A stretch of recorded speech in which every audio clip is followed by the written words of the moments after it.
see you all here this morning. So this is nice. It's good to see you all here. Happy Father's Day. Obviously the fun thing on Mother's Day is everybody brings their mother to church, and on Father's Day they all go fishing or something. Yeah. So it's obviously Father's Day. But it's good to have you all here for our second Sunday in the historic 512. I think an applause is all right. Yeah. I heard the band. And a couple of quick things here, just as a heads up. We're adjusting. We're figuring this out. Last week there were 205 people in here. It was total chaos, but it was fine. And we're kind of adjusting as we go along. The screens are different, so there's a lot of little adjustments that we're making. The band is invisible at the moment. When they move the curtain forward to make room for us to have a closet for storage in the back, which you all can see right now. There it is. There's a closet in the back. There's actually a curtain there. But they put another curtain up, and they put the curtain right across the lights. So the stage is dark. However, we have spotlights. We just need to replace them. So we're making adjustments. We're making adjustments as we go along. And so good to see you all here making those adjustments with us. A couple of quick little announcements. All right? Take a look at the back. First of all, if you're visiting with us, welcome, welcome, welcome. We're so glad you're here. I should introduce I'm Tom McDermott, just in case you're visiting with us. And I'm sort of like the fearless leader of this crowd. But we want you to especially know that this is an unusual and open-minded and inclusive community of people. And the worship service we designed is really all about today, if you really think about it. Our services, basically, we have this tagline: open, inclusive, inquisitive. And that's really who we are. That's really who 1111 is. And so everything in this worship service, when Charm and I and Brad, Charm and me and Brad, when we meet, we go over this idea of how do we create this sort of narrative flow that addresses a question and then sort of brings multiple perspectives into it along the way, with music, sometimes with poetry, sometimes with comedy, which JP did last week, sometimes with stories, which I'll do today, and with the text. And it kind of encourages you to put it together, right? Because I could sit up here and tell you exactly what to think, but I don't even trust myself as having that great idea sometimes. But I do trust myself to ask pretty decent questions, and enough hopefully to stimulate you to ask some questions. And if you leave with some questions, that's awesome. And if you leave with some inspiration, that's even more amazing, and maybe even an idea of something you hadn't thought of when you came in. So that's what we're all about. And this morning's not any different, because as we get, I'm going to just introduce you. When the first song opens up, you're going to hear this song that a lot of you know, Won't Back Down. It's a great song about defiance. It's a great song about finding your inner strength, about finding your empowerment. That's not at all what the song's about today. Because you see, there's more than one way to look at a thing, right? So here you go. So on the back, you'll see on July 1st, we're going to have a couple of nationally known storytellers in here as part of the storytelling conference. Look at that. There's bookmarks outside. You can find information about that on the table outside. You can take one of those with you. But it's going to be an amazing crowd in here. And also Donald Davis and Tippa White are amazing performers, and you don't want to miss it. It's going to be a fantastic Sunday morning. And then there's some other stuff happening down the line that we want to also announce. I'm forgetting something, not yet. Okay, good. Charm, would it be all right to say that if folks are interested in volunteering, that they could come talk to you? Would that be good? That's Charm there. So because we always need, the cool thing about this service is that it really takes a lot of hands to make it work. And you've noticed that coming in, but what you didn't see is all the work that happens beginning around 7:30 in the morning in here. And it just takes a lot of work to make this service happen off-site like we do. So if you're interested in volunteering, we can always use volunteers and rotate folks. So see Sharon about that. So it's so good to have you all here this morning. Let's begin our service with our welcome candle.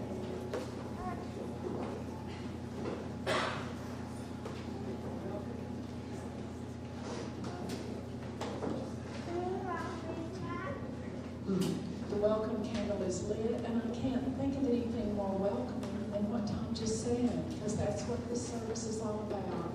It's so rich with Sean and Tom and the band and what they plan every Sunday. This is what it's like. The minute we came, the first Sunday we came, we went, we can't even stop coming here. So I hope you feel that welcome. And would you please join with me in reading our welcome? Come, whoever you are, wanderer, worshiper, lover of beauty. It doesn't matter. Ours is not a caravan of despair. Come, even if you've broken your vows 1,000 times. Come, you yet again. And please stand.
So I'd like to invite you all to a time of prayer, and as we have our own morning opening prayer.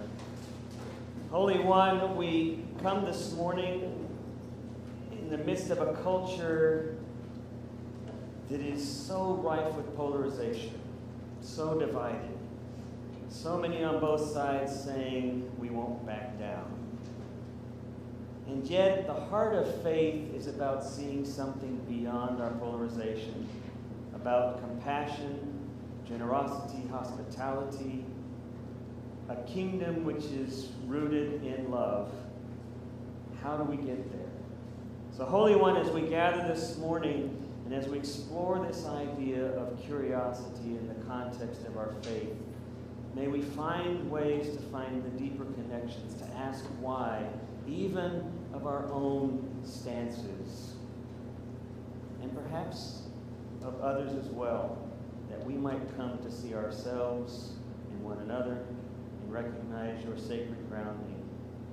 For it is in you in whom we live and move and have our being. Amen. Hey, you wonderful people, would y'all stand and sing a song with us now? Make it big and loud and awesome. Here we go.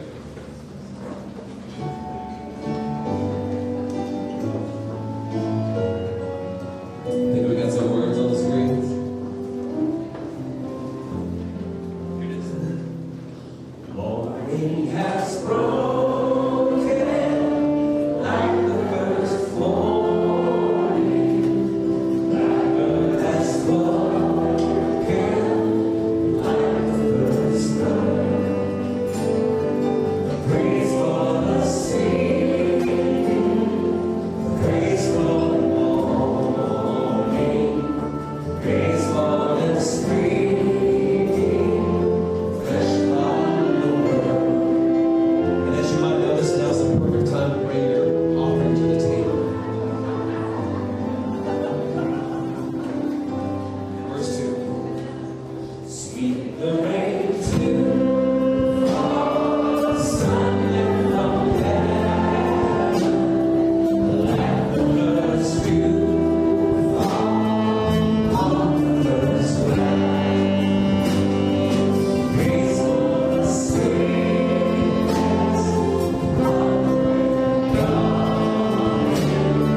strong in completeness, and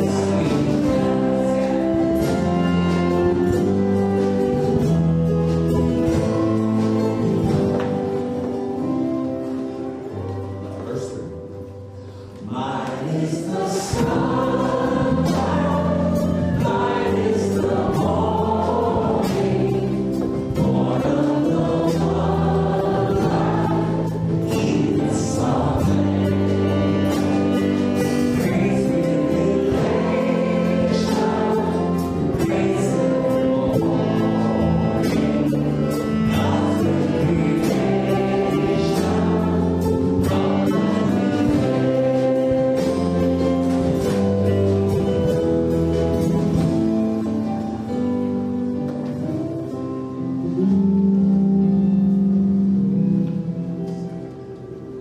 That sounded good, I thought. Take as long as you want to introduce yourself to somebody and offer them a sign of peace. Go crazy.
as we come into our time of Kairos. Brad really shouldn't have said that. We don't have to be out of here right at 12:30 now. We've negotiated to be out of here by 1 o'clock, but we still want to make sure that we're not just taking all the time you want. So we're going to do a little song, and there is a ukestra. We do have an actual 11:11 ukestra. It's just that the three other ukulelists called in and said this wasn't the Sunday they were thinking of. They were thinking of next Sunday. And one of them I was thinking was here, and she's back next Sunday. So we'll bring the ukestra back again. But for me, it's just a little uka solo guy. And we're going to do a little song that it's really a lovely song that kind of sort of sets us up for Kairos and for this idea of curiosity. All right? We got the words there? So most of you all know this one. Maybe the words aren't on the bullet there? Okay. All right. There we go. The higher you climb, the more that you see. The more that you see, less that you know. The less that you know.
Stay quiet together. And today I'm going to ask you again to get very comfortable so that your breathing is easy. This is our pause between what was and what may be. And while you're sitting quietly, instead of closing your eyes, how about focusing on the song we just sang and pick out the line that you really want to focus on and take it in to your heart, to your body.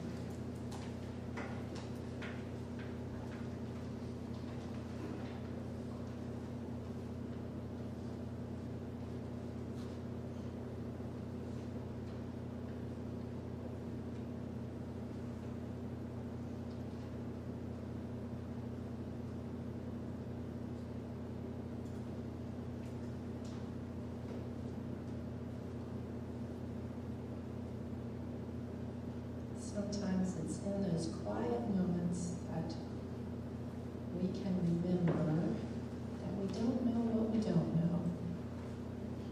And in that is a path to something really important. Amen.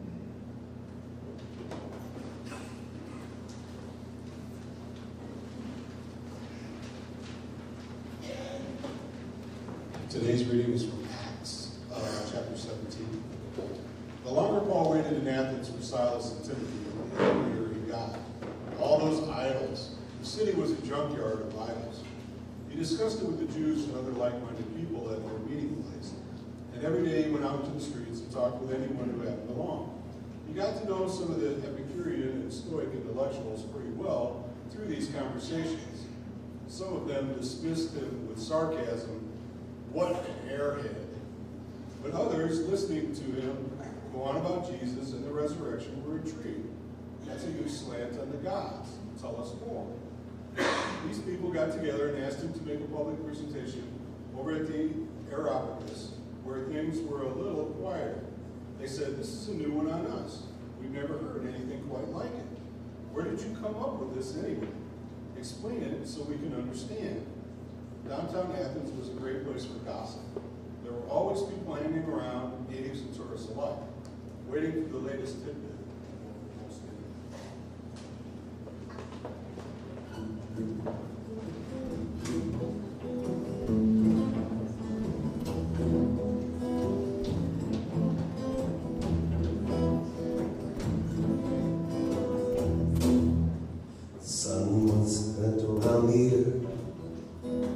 According to the Holy Church, which helped to reassure people that they were the center of the universe. One day his holiness the Pope and a man with a telescope said, Mr. Galilee, what does your spyglass say? And the scientist spoke. He said, it's really quite amazing.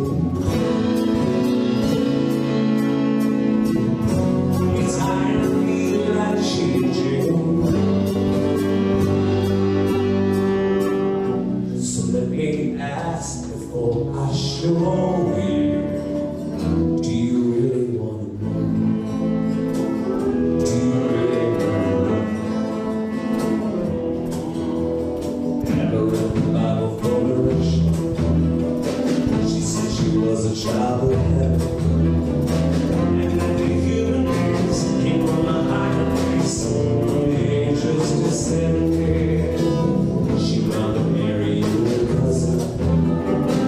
He was a thinker of a husband. Lost in love, she finds. See, Charlie, what you like? Darwin looked up and said, it's really quite amazing. It's high and life-changing. So let me ask before I show you, do you really want to know? Do you really want to know? Do you really want to know? And that knowledge like a breeze gets through the door of your belief. Flow through the rooms and open doors. Not cherish heroes and superheroes. And look at the rays from the sun's high. Looking at the sky.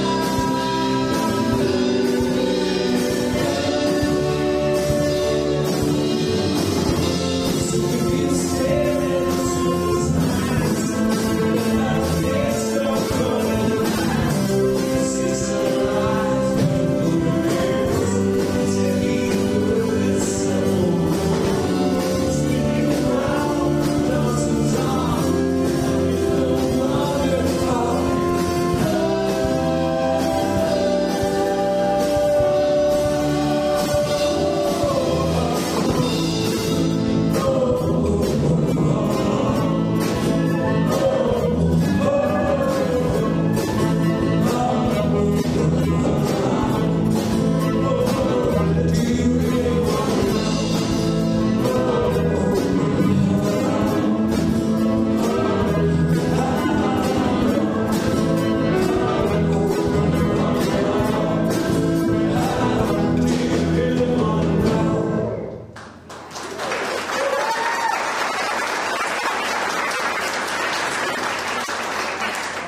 I love that song. I love that song. Such a great song. And still a lot of, so many, let's see, 500-600 years later, it's almost, 600 years, 500 years later, we're still sort of having the same kinds of questions that Galilei faced when he came up with the idea, or when he popularized what Copernicus had come up with. We still have that sort of questioning going around. And so I want to think with you about questions and asking ourselves this question of why.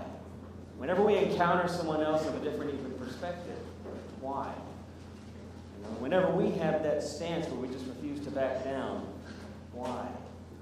That simple question that, your 3-year-old, your 4-year-old began to ask all the time to that point of almost ad nauseum, When you just thought, I just can't keep going. It's the old story of it's turtles all the way down. It's going to be why all the way down, it seems like. And yet, there is something at the root of questioning. Curiosity has as its root this idea of rootedness, of finding the roots to something, of digging. And so this idea of getting curious really is about getting to that place of honesty. So I'm going to share a couple of quick stories with you. I did this a few Sundays ago, and I just sort of did rapid-fire stories and had fun with just seeing how you make connections with them. And I don't expect you to make connections with all of them, but I do expect you to email me if you don't understand it at all. And you go, that story made absolutely no sense. Some of you emailed me last week. Thank you very much. And with your questions. And so I appreciate that. It's always interesting to hear how other people are hearing these things. But this is the first story. Some of these you'll remember. Hoja Nasruddin is one of my favorite characters in the panoply of sacred literature, sacred folklore. Hoja Nasruddin comes from the Middle East. Sometimes it's the Sufis that claim him. Sometimes it's the Coptic Christian church from Eastern Europe and Russia that claim him. There's people all over the world that claim Hoja. But what Hoja is famous for is he's this wise fool. He's just got this foolishness about him that stumbles through things. And because as he's stumbling through, something begins to genuinely happen, something serendipitous. No preoccupation with how the outcome is supposed to happen. It simply starts to open up. So Hoja was invited to be a guest preacher for someone, and he'd be the guest pulpit preacher in the pulpit. And so he came to the church one day, and as he did, it was a small church. It was sparsely populated. The pews had a few people here, a few people here, a few people here. They were on either side of the aisle. And he smiled and he said, "Thank you, it's good to be here." He said, "My true brothers and sisters, do you know why it is that I am here and what it is I'm about to say to you?" And then they looked at one another confused because this kind of rhetorical questioning had never happened, much less from someone they didn't even know. And so they looked up at him, and almost in one accord, here and there, they all said, "No, we have no idea." And he looked at the crowd and said, "Then there's no reason for me to be here." And he left the pulpit. Why are you laughing? So he came back the next Sunday, and it was a crowd. It was a crowd. I mean, it's like the word got out there. This weird guy is with us for a couple of Sundays, and I don't get what he's trying to say, but, he seems to be saying something we need to listen to it. Curiosity piqued their interest, and so the place was almost packed on either side of the aisle. So he got up in the pulpit, he addressed the crowd again. He said, "My friends and brothers and sisters and true believers, do you know what it is I'm about to say to you?" And it's as if they had rehearsed ahead of time, just planning for such a question, because they said this time in unison, "Yes, we know exactly what you're going to say to us." And he said, "Then there's no reason for me to be here." And he got down from the pulpit. He had one more Sunday. So he came back, and this time it was stuffed. There was hardly room to stand in the place. The windows were open. Heads were peeking in from the outside. He squeezed his way to the pulpit. He looked at the crowd, and he said, "This is great." He said, "My friends, true believers, brothers and sisters, do you know what it is that I'm about to say to you?" And clearly they had rehearsed this time, cover all bases, because the right side said, "No, we have no idea," and the left side said, "Yes, we know exactly what you're going to say to us." At which point he said, "Fine, if the left will tell the right, there's no reason for me to be here." That's kind of what you find when you really start digging down, you know it? When you really start digging down past the differences, past the walls, past the polarization, when you really start digging down, you start to discover, wait a minute, we have more in common than we don't. But we find ourselves, because of our neurology, because of our upbringing, our socialization, whatever, we find ourselves oftentimes hiding behind certain beliefs or certain stances that we just can't back down from. It seems a little scary. I had a friend recently tell me this. He said, "I'm going to just throw something out here." And it was actually, there were several of us in the group, and he said, "I'm just going to throw this out here. The first thing is, there is no supernatural God. But he's everywhere." And then he just sat down and left us to think about what the heck was that all about. There's absolutely no God, but he's everywhere. this idea of throwing out phrases that create some level of discomfort, right? Why is the discomfort there? Why is the discomfort there? When someone else says something that is on the other side of the spectrum from where we've always found ourselves standing, there seems to be this dis-ease, literally disease if you want to go there, but this dis-ease with what was just said. Why the discomfort? Why the dis-ease? Are we ever willing to sort of begin to unpack that? If we don't understand something, are we ever willing to sort of step past it and think maybe there's something I'm not seeing here? That seems to me to be the challenge for most of us in most of our situations. And today's story in the text is a great story in my mind for illustrating how Paul dealt with this. You remember the old verse in there, and I don't remember where it is exactly, where Paul says to the Greek, I'm a Greek, to the Roman, I'm Roman, to the Jew, I'm Jew. You know, he says, I can be all things to all people. There was this part of Paul which looked for contextualization. He looked where to find himself in a place and begin to understand the people that were around him. And rather than throw something at them that was just that was just contrasting or contradictory, he would introduce something in the context of what was going on. And that's what he's doing here. He's in Athens. His partners, Paul and Silas, are away. He's got other places to go, things to do. His mission is waiting for him. But he finds himself in Athens, the epicenter of Greek thought, right? The epicenter of Stoicism, which is this high virtuous orientation, this high virtuous philosophy that is all about wisdom. It's all about thinking and logic and distancing yourself from emotions. If you think about Stoicism, the best example we have would be Spock, right? In Star Trek. This logical mind. And yet even for Spock, there's this sort of breaking open that keeps pushing at him and keeps inviting itself in. And so Paul finds himself in this very stoic, very detached, and very intellectual reality. And he's surrounded by statues, by the Greco-Roman gods. Well, the Greek gods here, but they get mixed up all the time. But he's surrounded by all of these statues, and each statue representing someone, Zeus or Apollo or Athena, right? So what he thinks to himself is this is a perfect opportunity. So he goes to the Areopagus and he starts to talk, and they're all looking at him like, what you're talking about is so different. All of our gods are out there, and they come in and they do stuff. But you're talking about a God that's right here, that's not in a place, that's not any place, and yet is the very ground of our being. And then you're talking about this guy who represented this God. Not like Zeus and Hercules. It wasn't Zeus philandering around and having an affair. It was this sort of amazing, unexplainable, mysterious incarnation of somebody who represents this God. These things had never been talked about before. This idea of a relationship with God, whatever God is. And so he sits down and he begins to talk to them. And they're fascinated with it. And that's what's interesting. He's not castigating them. He's not condemning them. What he's simply saying is, here's something you already talked about. Because your own people, your own poets, if you read a little further, say, we are the offspring. We are his offspring. They're talking about Zeus, of course. But he says that same Zeus is really just a part of God.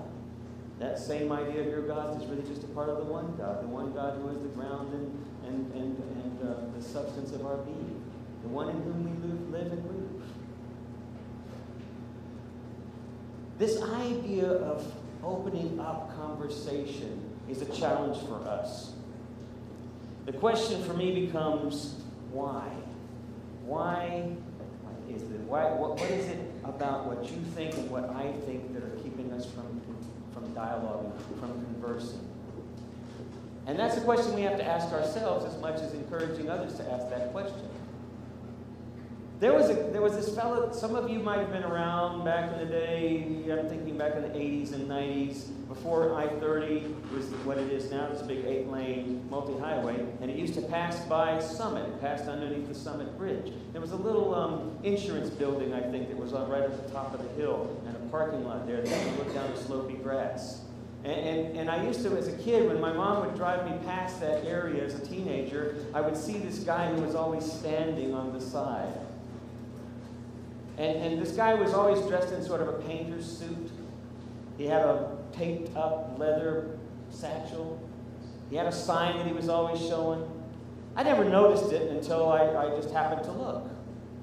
I remember my uncle sharing with me and my brother when we go out hunting, or we never really went hunting because we never actually got close enough to anything to shoot at it. So we just went wildlife watching.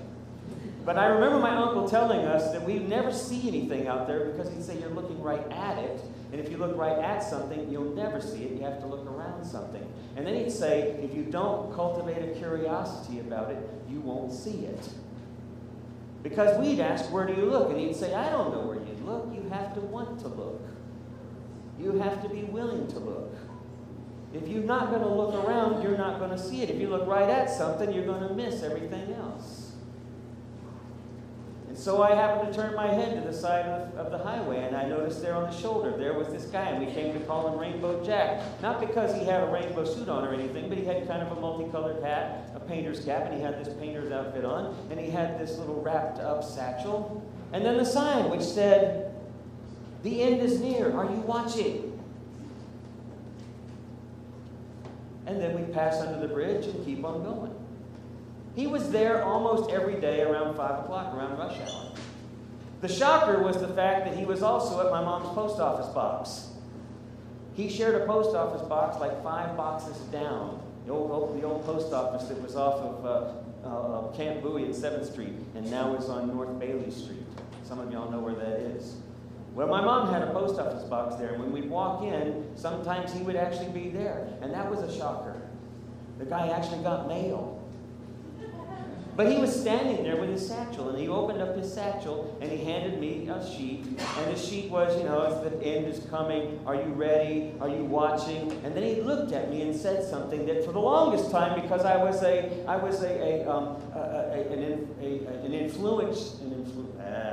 influential young child. That's not exactly what I'm trying to say. But at any rate, impressionable. Thank you. I knew it started with an I. I couldn't pull it out.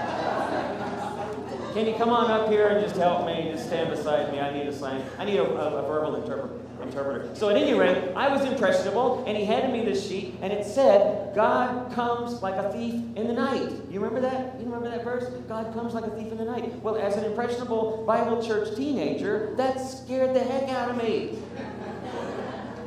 Because I knew what that meant. It was like, are you ready? Because any moment God might come. Now that I'm much less impressionable by fear, but more impressionable by wonder, I'm looking around going like, yeah, of course God comes like a thief in the night.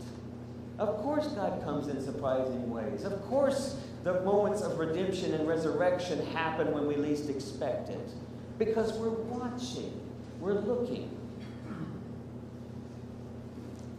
I was at annual conferences last week, and I got to remember there's no clock around here. Okay. So I was at annual conference last week, and of course, we're struggling with the idea of inclusiveness and this idea of how to include or whether to include the LGBTQ community in marriage and allowing marriage and allowing ordination, and it became a real struggle as it has been for the Methodist Church. Surprisingly, a struggle on the conference floor. And someone put forth a resolution that the United Methodist Church in the Central Texas Conference affirm marriage as between one man and one woman. And then they put it out on the table. Now, that's not a binding thing. The conference can't vote on anything legal. Everything goes to the General Conference February the 19th, and the recommendations, which we've talked about, that the Way Forward Commission is going to present to the whole church at the General Conference in February, is going to recommend the one church solution, which is that all churches sort of begin to figure out for themselves and have that independence, and conferences have that independence, and clergy have that independence. Figuring out what's right for their conscience or what's right for their community. In my mind, that's not the most just, because it still doesn't really deal with the justice that persons, LGBTQ persons, like any other person, are no different. We are all children of God. And so it still distinguishes, it still discriminates in some settings. So personally, I'm not happy, but that's my personal orientation.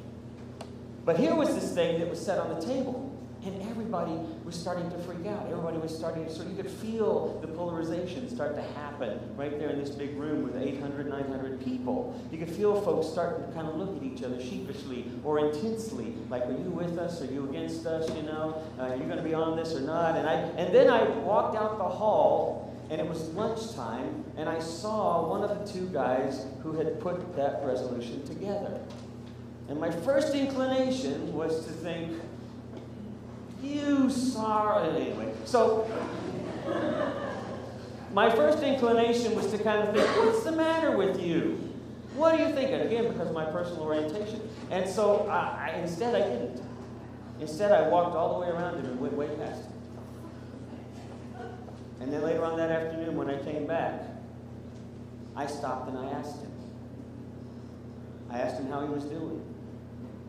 I asked him what was his most profound experience that he's had at church this last year. He asked me what mine was. I was happy to talk about this.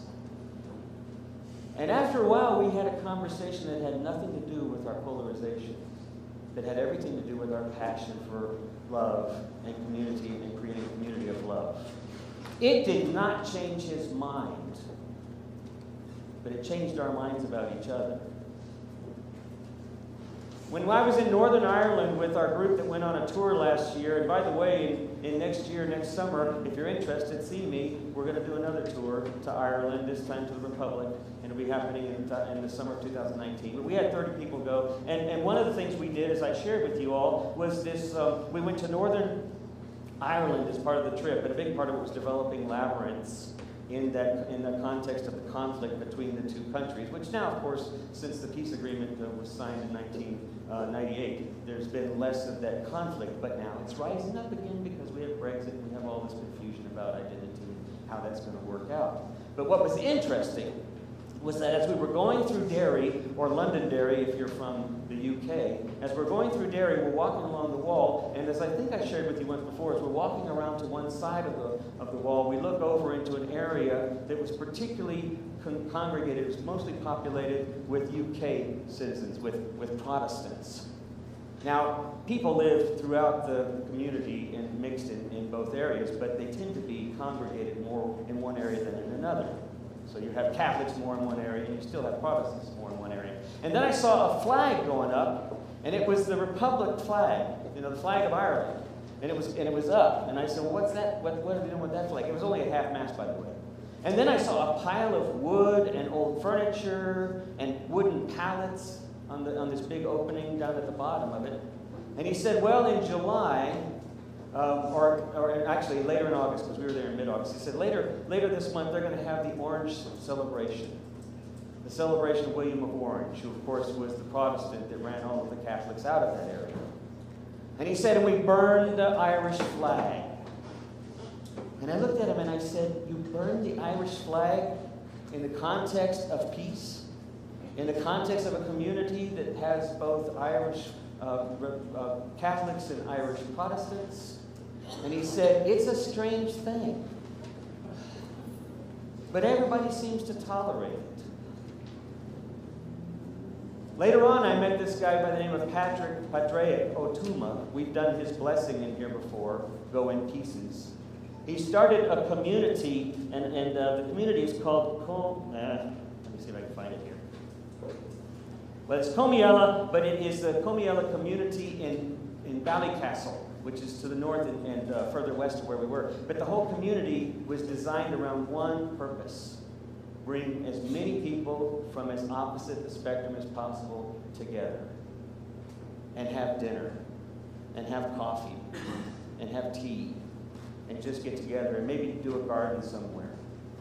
And that was the only purpose of this community, which he started in 1994. Since then, the community has grown to have several chapters, and it continues. And people are on all sides of the spectrum of different issues. But here's the fascinating thing.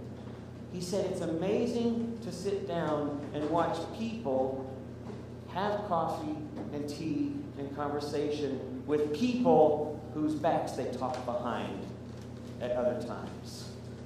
And he says what's happening is talking less behind each other's backs and talking more face to face.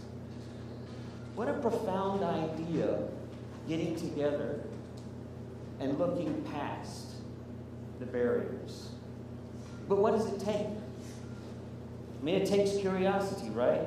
It takes that willingness to ask why and to look beyond. So I want to end with one last story. And I'm going to invite the band to come on up.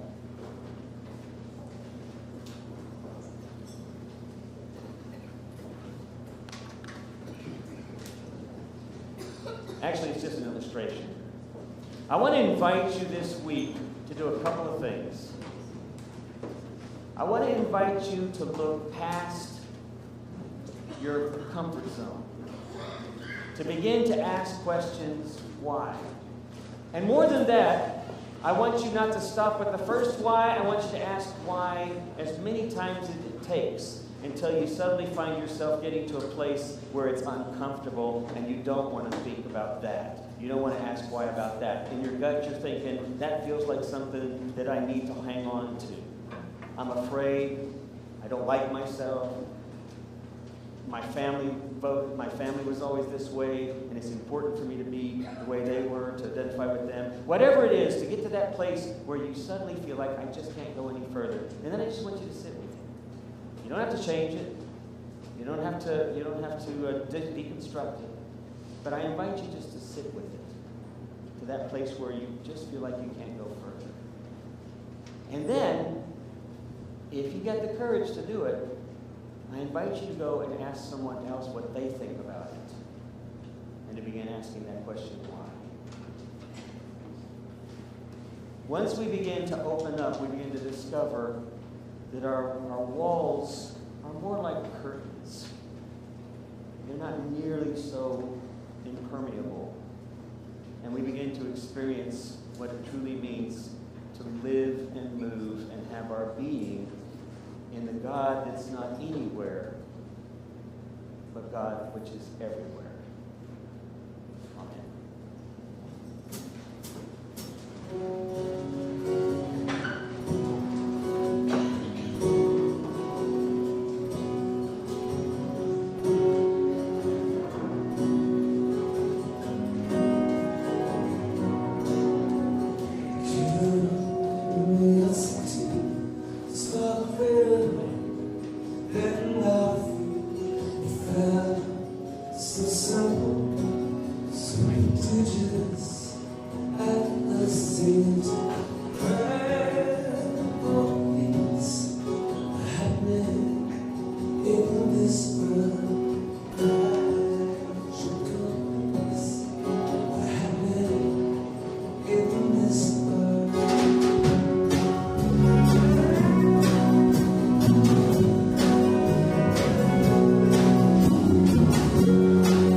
In this world.